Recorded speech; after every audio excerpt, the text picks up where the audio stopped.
Il y a plusieurs comportements qu'il vaut mieux éviter si l'on souhaite tenir plus longtemps pendant les rapports sexuels, c'est-à-dire retarder au maximum le moment de l'éjaculation et prolonger le plaisir partagé.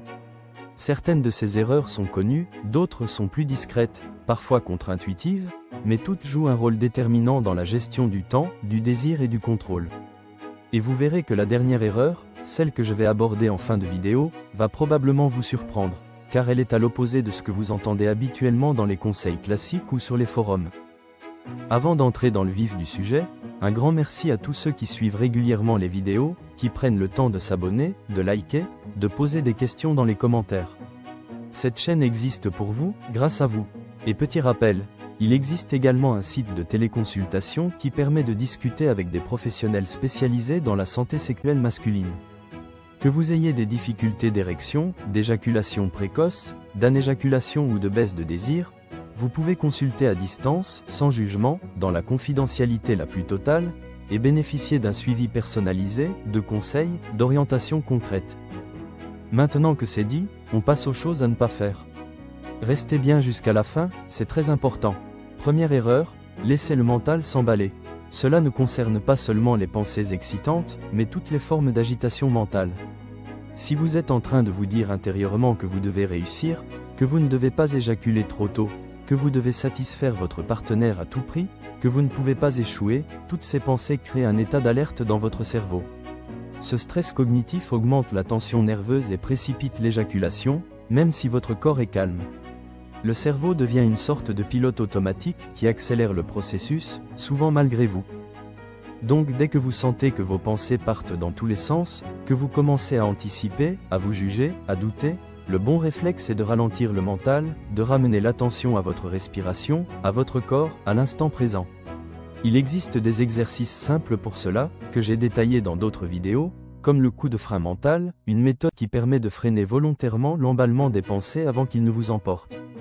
Deuxième erreur, contracter les muscles du bas-ventre, du périnée ou des fessiers pour tenter de retenir l'éjaculation.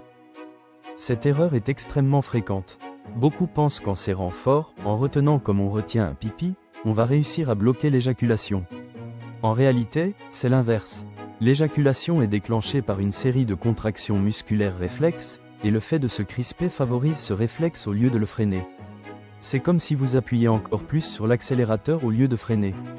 La bonne attitude consiste au contraire à relâcher tous les muscles autour du pubis, du périnée, des fesses, à respirer plus lentement et à créer de l'espace dans votre bassin. C'est en installant du relâchement qu'on crée une distance entre l'excitation et le réflexe éjaculatoire. Troisième erreur, réduire ou abréger les préliminaires. Certains hommes pensent que s'ils en font trop, ils vont trop s'exciter, et donc éjaculer trop vite une fois la pénétration commencée. Cette logique est trompeuse. En réalité, les préliminaires sont le moment idéal pour réguler l'excitation, pour ralentir le rythme, pour respirer, pour se reconnecter à son corps. C'est dans cette phase que vous pouvez faire tout ce qui permet d'anticiper une montée trop rapide, masser, caresser, respirer, ralentir, alterner les zones. C'est aussi le moment de vous synchroniser avec votre partenaire, de lui laisser le temps d'atteindre un haut niveau de plaisir, ce qui aura pour effet de réduire la pression sur la durée du rapport. Plus la partenaire est excitée, moins le temps de pénétration nécessaire est long pour une expérience satisfaisante. Enfin, si vous raccourcissez les préliminaires, vous êtes probablement en mode contrôle mental, en train de tout planifier, ce qui augmente la pression interne et nuit à la spontanéité. Quatrième erreur, démarrer les mouvements dès les premières secondes de la pénétration. Beaucoup commettent cette erreur par réflexe ou par automatisme. Ils entrent, et immédiatement se mettent à faire des va-et-vient rapides, pensant que cela fera plaisir ou que c'est ce qu'il faut faire. Pourtant, le début de la pénétration est un moment critique pour l'excitation masculine. Il faut laisser au gland le temps de s'habituer à l'environnement, aux sensations nouvelles, au contact, à la température, à l'humidité.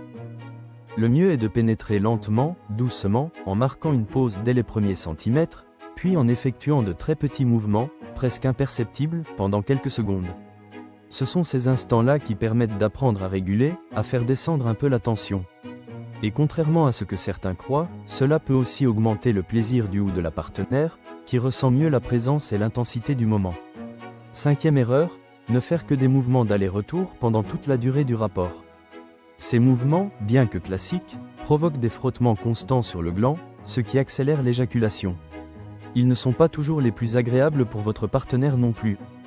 Beaucoup de femmes, notamment, trouvent plus de plaisir dans les mouvements de pression ou de bascule, où le pubis reste collé contre le pubis de l'autre, plutôt que dans un va-et-vient rapide et superficiel. En variant les mouvements, en insérant des pauses, en alternant pression, rotation et ralentissement, vous diminuez la stimulation directe et vous tenez plus longtemps, tout en offrant un plaisir souvent plus intense et plus varié. 6e erreur, oubliez de lubrifier suffisamment. Même si vous pensez que tout va bien, que votre partenaire est excité ou que vous n'avez jamais eu besoin de lubrifiant, il faut savoir que l'ajout d'un lubrifiant d'origine naturelle peut changer la donne. En réduisant les frottements, il adoucit les sensations et ralentit la montée de l'excitation. Cela crée aussi une meilleure fluidité dans les mouvements, moins de crispation et moins de risque d'irritation. Une lubrification adaptée aide donc à mieux contrôler l'éjaculation, tout en améliorant le confort pour les deux partenaires. Si vous voulez en savoir plus sur les types de lubrifiants à utiliser, selon votre peau, votre mode de contraception ou vos pratiques, n'hésitez pas à en parler à votre médecin ou pharmacien. 7e erreur, la plus contre-intuitive, attendre d'être trop excité pour commencer à réagir. On entend souvent qu'il faut apprendre à reconnaître le fameux point de non-retour, ce moment où l'éjaculation devient inévitable, et qu'il faut savoir réagir à ce moment précis. C'est vrai, en partie, mais l'idéal, c'est d'agir bien avant. Le vrai secret, c'est de mettre en place toutes les stratégies de régulation dès le début du rapport, quand tout est encore calme, stable, fluide. Quand vous êtes dans la phase des caresses, des baisers, des préliminaires, ou même quand vous venez à peine de commencer la pénétration, c'est là qu'il faut respirer profondément, détendre le périnée vers le bas, ralentir la cadence, envoyer un message au cerveau. Tout va bien, on est détendu, rien ne presse. C'est exactement comme apprendre à naviguer. On ne commence pas à apprendre en pleine tempête, on s'entraîne quand la mer est calme. Plus vous êtes à l'aise avec ces gestes simples, plus ils deviendront automatiques, et plus vous saurez les déclencher au bon moment. Quand l'excitation sera forte, votre corps saura déjà quoi faire, sans panique. Voilà pourquoi il faut pratiquer les techniques de régulation à chaque rapport, dès les premières minutes, et non pas attendre la dernière seconde pour tenter de tout contrôler. J'espère que cette vidéo vous a été utile, que vous avez appris quelque chose de nouveau ou que vous avez identifié certaines erreurs que vous faisiez peut-être sans le savoir. Si vous avez déjà testé certaines de ces techniques, si vous avez remarqué des changements, partagez votre expérience en commentaire.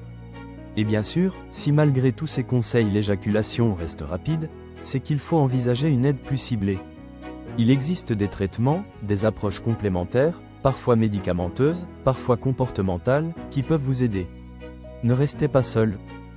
Vous pouvez consulter un spécialiste en ville ou en téléconsultation si c'est plus simple pour vous. Je vous donne rendez-vous très bientôt pour d'autres vidéos sur la sexualité, la santé intime et les solutions concrètes à vos questions. Prenez soin de vous, à très vite.